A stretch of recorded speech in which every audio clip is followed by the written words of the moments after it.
Welcome to Policy on Demand. I'm Sindhu Blume. And I'm Scott McCandless. It is the week of December 5th, and this is your Monday briefing. On today's episode, we'll look at how leadership changes in the House could affect tax policy. Janice Mays will join us for that in a bit. But first, Scott, what does the week ahead look like? Sure, Sindhu, we're looking at two items to keep in mind for this week. We're all keeping our eyes on the runoff election in Georgia, which takes place on Tuesday for the U.S. Senate seat. The race is between incumbent Democrat Raphael Warnock and challenger Herschel Walker. Also tomorrow, European finance ministers hold a December 6 ECOFIN meeting. The agenda currently includes consideration of the EU directive for implementation of Pillar 2, which is the global minimum tax. And that's really all we're looking at for the week, Sindhu. All right, thanks for that. And now let's turn to Janice Mays. Janice, welcome.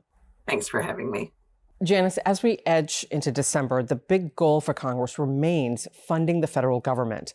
The deadline to do that is December 16th. We're watching that closely, as well as a year-end tax bill.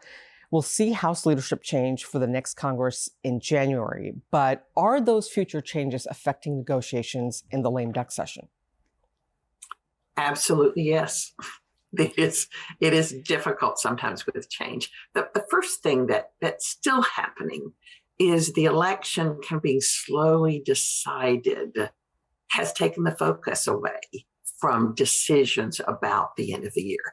It's hard not to watch the squirrel run across the screen, even though you have other topics you need to be dealing with.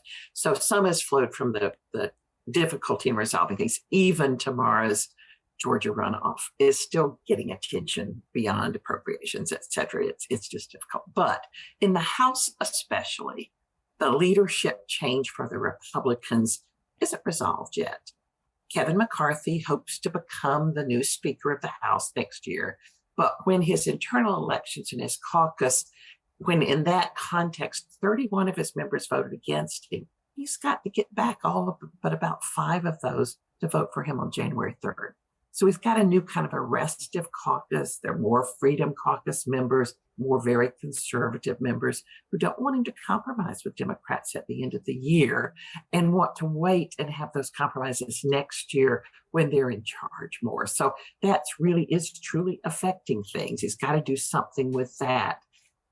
It means any legislation is going to need to have almost all the Democrats in the House at the end of the year. He's going to not be able to negotiate on any package. So you need almost all those Democrats. In the Senate, though, you're going to need 15, 10 at least Republicans to join in this package. And finding a marriage of the things that can work for both of those is a big challenge right now if Republicans in the House aren't playing at all on terms of compromise at the end of the year. Janice, what effect would leadership changes have on a possible year-end tax bill, keeping in mind that that likely cannot happen without Congress also funding the government?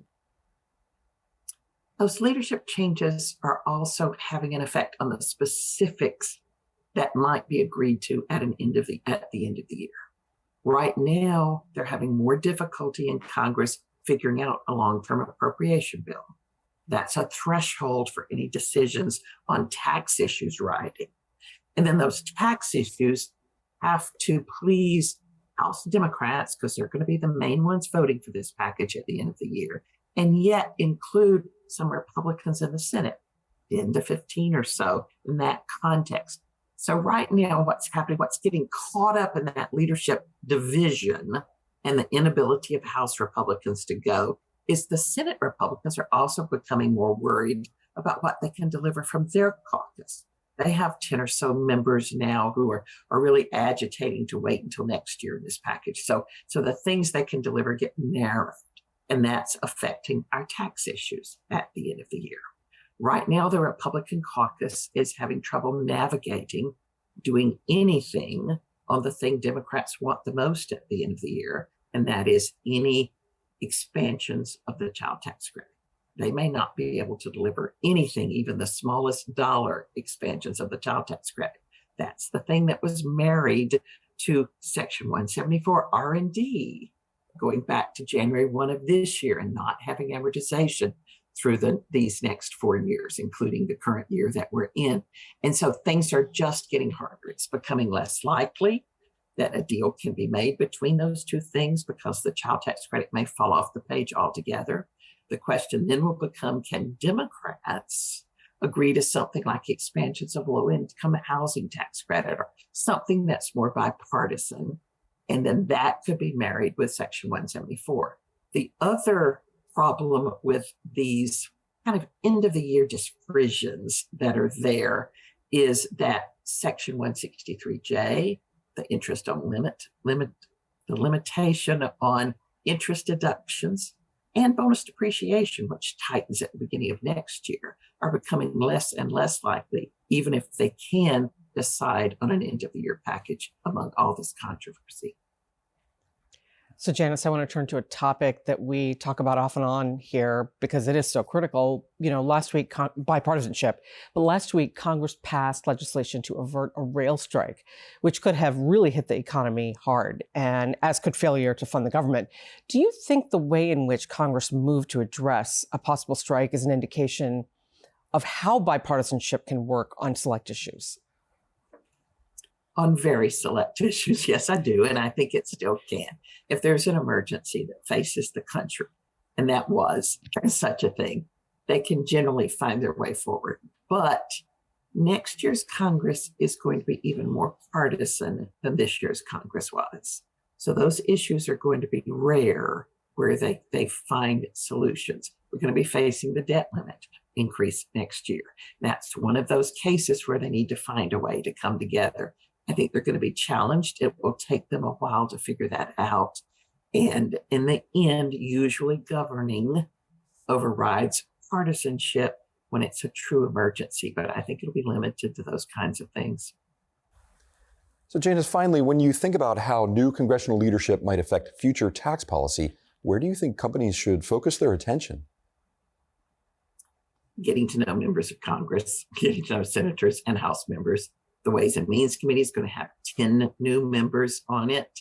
The Senate is going to have new members who need to learn about tax because of several of the old stalwarts are leaving that were very helpful to business. Getting to know Hakeem Jeffries in the House, people that knew Nancy Pelosi, going to need to get to know him. He's from New York. He'll be very approachable in this context. So that I think immediately, and don't even think about it as later in these 2 years, because nothing will be happening till the next Congress.